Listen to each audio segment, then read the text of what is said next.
Now, Republicans are still considering how to pay for this.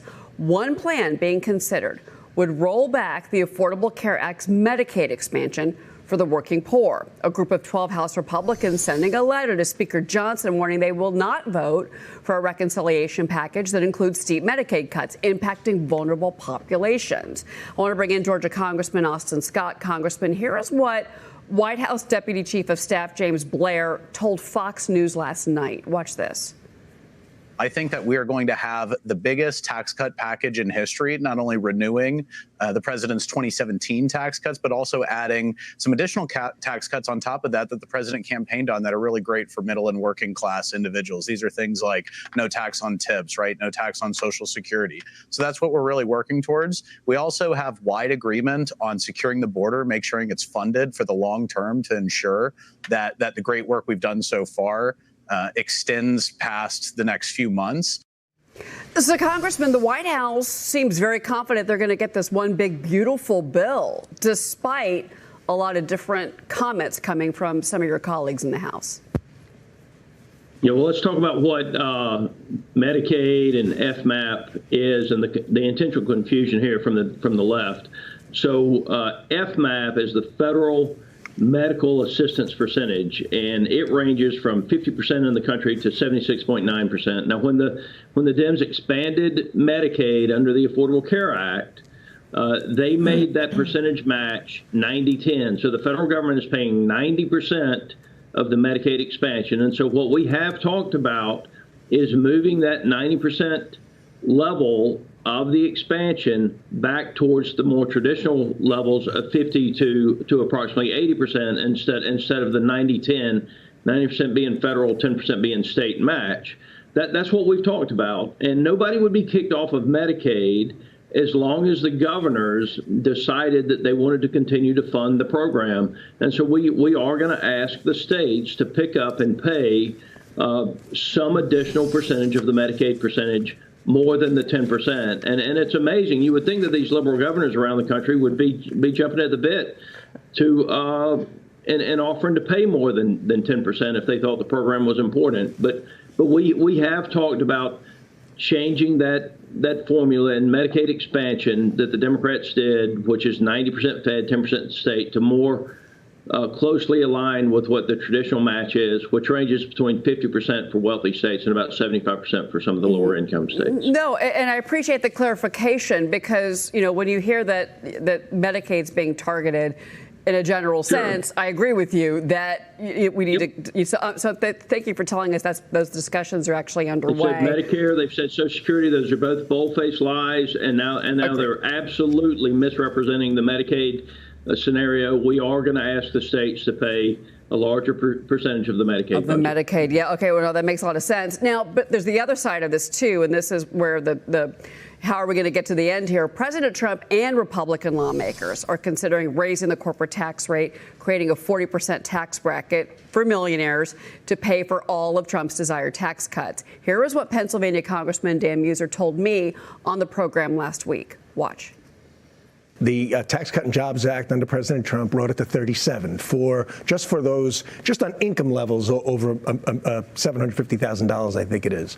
So by bringing it from the 37 as we're redoing the tax plan to perhaps 38.6, right? It would still be 1% less than it was before. Right?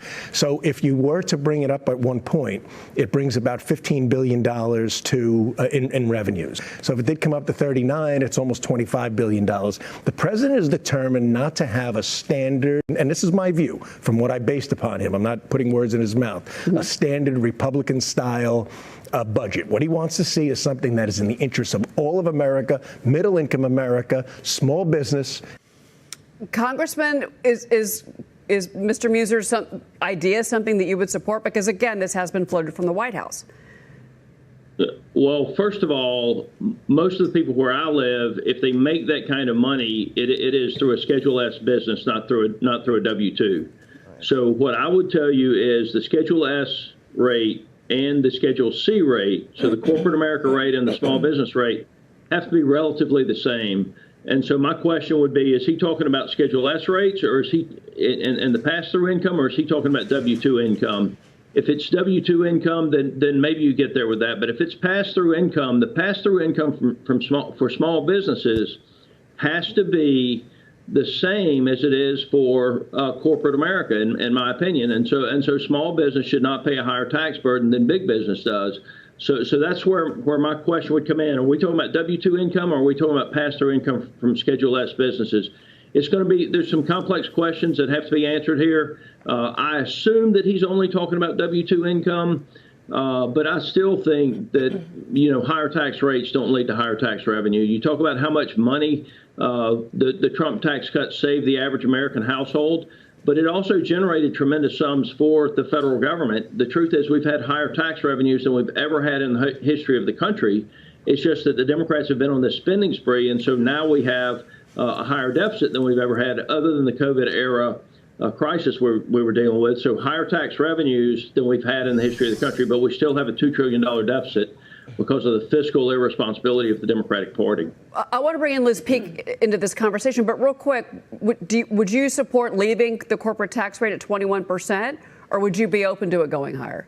Because this is the big business. I think the Schedule S and the Schedule C rates have to be the same. So if raising the Schedule C rates 2 points allows me to keep the Schedule S rates in line with Schedule C, then that's a trade I would make. I think that if you have a significant delta between Schedule S rates and Schedule C rates, then you create a tremendous burden on your small business owners who are competing with the Wall Streets of the world. Schedule S and Schedule C need to be approximately the same rate. Again, thank you for the clarification. Liz Peek's got a question for you. Congressman, going back to the Medicaid issue, because this is becoming a pretty big factor in these negotiations, there was an article, I think, in the Wall Street Journal over the weekend about how many Republican congressmen had pretty big numbers of people on Medicaid in their districts. But from what you're saying, really the issue comes down to state versus federal apportionment of the costs.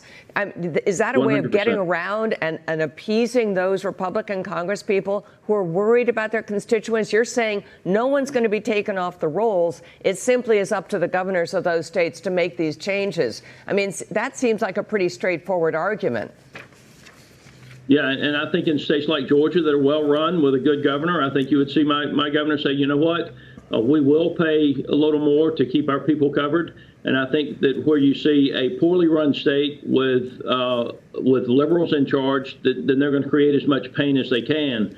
So I don't discount that if you get into a far left governor, that he would intentionally create the pain for people on Medicaid, when all he would have to do would be willing to increase his percentage of the FMAP. So would there be some reductions? That would be up to the governors. It would not be part of the legislation. But yes, you are correct. We are talking about the state governments paying a small percentage increase in their share of the Medicaid cost of their citizens.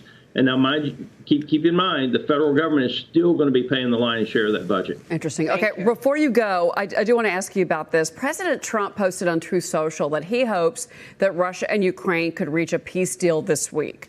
Congressman, because you worked on armed services, I do want to get your reaction to what we're seeing right now and where we are with Russia and Ukraine. Yeah, well, I hope they can get to a peace deal too. Let me just say this: Russia is the aggressor here. Russia invaded Ukraine.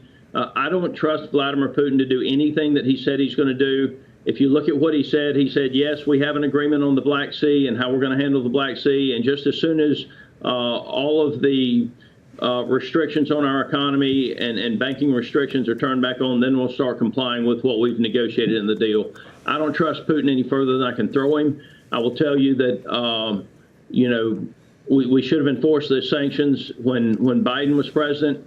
The Europeans should have stopped European banks from doing business in Russia. There's a lot of blame to go around here, but I do not expect Putin to agree to any peace deal. Congressman Austin Scott, really great to have you on the program this morning. You made a lot of great points, and thank you for the clarification on a couple of issues. We are certainly watching these negotiations in Congress to see where we go. Thank you, sir.